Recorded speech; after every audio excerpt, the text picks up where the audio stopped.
In this video, I'm going to show you how to gain muscle and bulk up, and also talk about some reasonable expectations.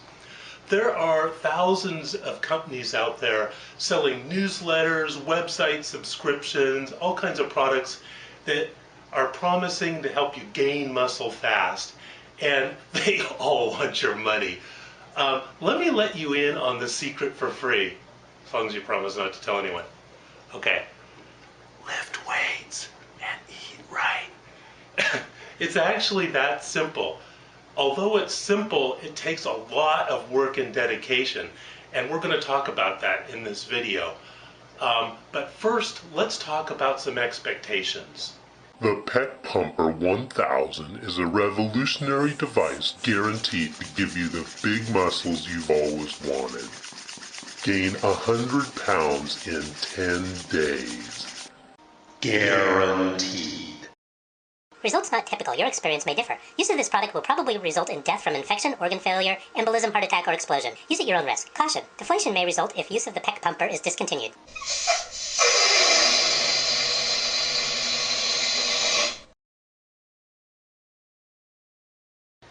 There is a lot of bad information out there, and people have a really warped view of how fast you can add muscle through weightlifting and bodybuilding. But before we talk about that, let's talk about teens and growth first. When teens are in the age range 16 to 21, 22, there's a lot of natural growth that's happening even without lifting weights. The teens are growing taller, adding mass, getting stronger, all without lifting any weights. The reason this is important is a lot of times you hear these silly stories about teenage Buff Billy who added 20 pounds muscle lifting weights in 1 year. Well, the truth is he would have added 15 pounds anyway just by sitting on the sofa. He only added 5 pounds by lifting weights. So what's a reasonable expectation for how much muscle you can add in a year through bodybuilding? Well, if you lift 5 days a week with intensity and focus for an hour a day, and you do that all year long, and you have perfect, flawless nutrition, you can expect to gain 5 pounds of muscle in a year if you're a hard gainer. And if you're one of the very fortunate few, you might eke out 10 pounds of muscle in a year. Now, 5 pounds a year may not sound like a lot, but you can do that year after year. Picture yourself a decade from now with 50 pounds of muscle on. It's possible, but it's a very slow process. Count on 5 pounds a year. Okay, now let's talk about bulking up and adding muscle. As I said before, there's two things you got to do. You have to do resistance training and have proper nutrition. We'll talk about the nutrition later. Let's talk about the weights first. You have to lift weights to get stronger, and mass follows strength. You can't get bigger without getting stronger. Now, on my website, I have workout plans for beginner, intermediate, and advanced bodybuilders. I'm not going to go into it here. This would be an hour-long video. I would like to talk about the dedication required, though. Remember, I said in expectations, you can expect to add maybe 5 or 10 pounds muscle in a year if you're lucky. Now, that is if you do everything right. It means when you're lifting, you're doing it 5 days a day, you're never skipping, you do it an hour a day, you do it with intensity and focus, and check out my video on focus if you want to know what I mean by that. And you're not going to gain muscle by kind of flitting around the gym now and then, maybe standing around chatting with your friends. You don't gain muscle just by standing near the weights. You got to do something with them. Believe it or not, lifting weights is the easy part of gaining muscle. The hard part is nutrition. The number one reason that bodybuilders have poor results is not because they don't have intensity in the weight room or they're screwing around at the gym. It's because their nutrition sucks. It can take up to 5 days for the muscles to recuperate and rebuild after you've had an intense workout. And during that time, you need a constant intake of protein. You can't just have a steak at dinner and call it good. You won't gain any muscle by eating like that. Your body cannot store protein. You need 6 even doses of protein spread throughout the day so that your muscles have this constant supply of amino acids to rebuild. The first thing you need to know about nutrition are some numbers. How many calories do you need in each of your 6 meals, and how many grams protein do you need in each of your meals? It depends on your weight. On this chart, you see for different weights, I list the calories and the amount of protein in each meal. So let's take, for example, say you're 140 pounds. Each of your meals should have 350 calories, and each of the meals should have 23 grams of protein.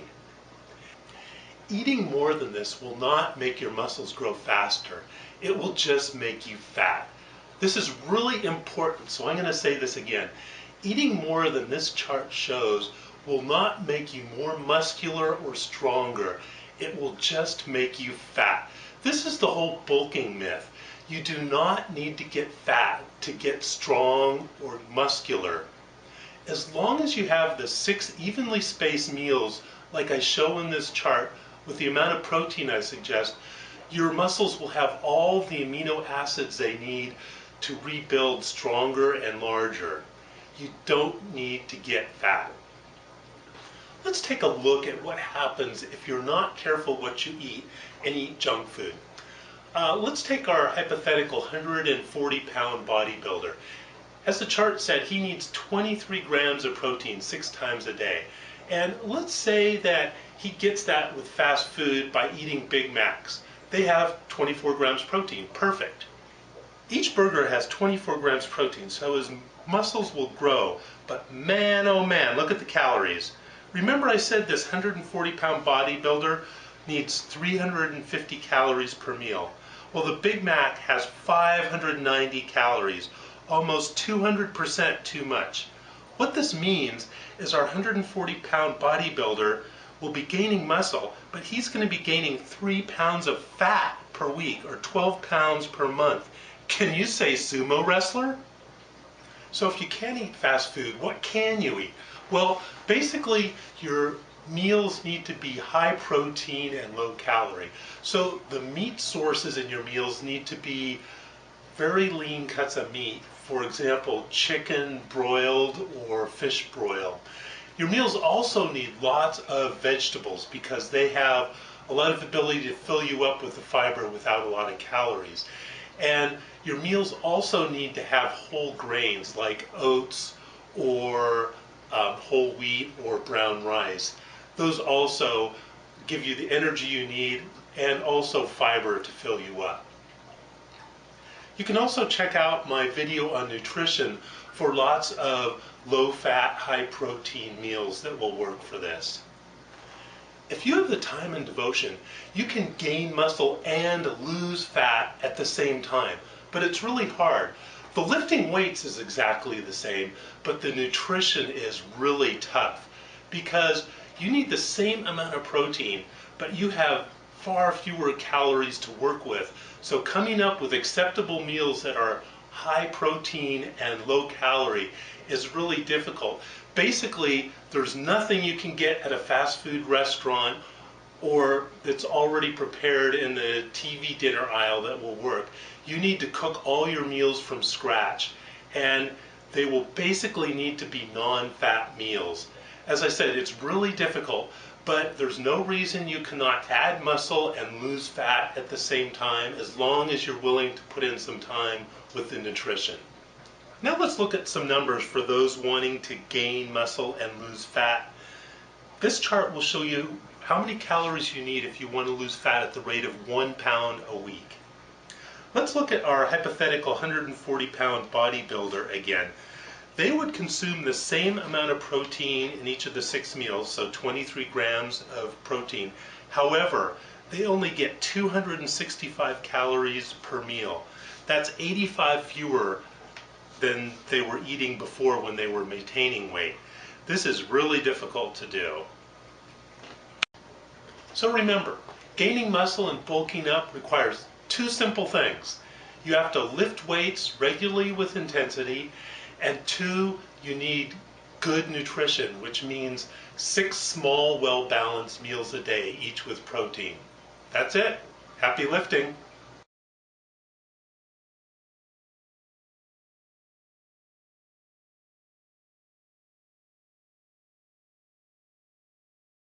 Results not typical. Your experience may differ. Use of this product will probably result in death from infection, organ failure, embolism, heart attack, or explosion. Use at your own risk. Caution. Deflation may result if use of the PEC pumper is discontinued.